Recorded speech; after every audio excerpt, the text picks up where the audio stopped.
जोडीदाराच्या विषयी जर बोलायचं तर पिताजींचा विवाह जळगाव जिल्ह्यातल्या एरंडोल इथल्या सुमन मानुधनेशी ठरला होता आणि जेव्हा ते मुलगी बघायला म्हणून गेले तेव्हा त्यांनी एकच प्रश्न खरं तर माझ्या आजीला विचारला.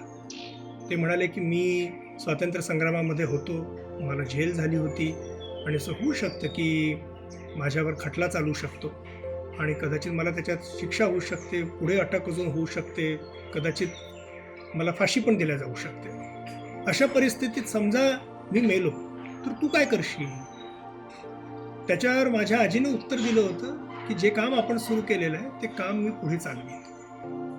पण पिताजी म्हणतात की त्या उत्तरामुळे त्यांचं अगदी पक्क झालं की सुमनशीच लग्न करायचं. मला असं वाटतं की लाईफ पार्टनर ही तर आजची टर्मिनॉलॉजी आहे. त्या काळात लाईफ पार्टनर हा शब्दप्रयोग तरी होता का मला माहीत नाही. पण दुर्दैवाने आजकाल लाईफ पार्टनर आपण म्हणतो, पण खरं तर आपण package partner, flat partner, property partner शोधत असतो.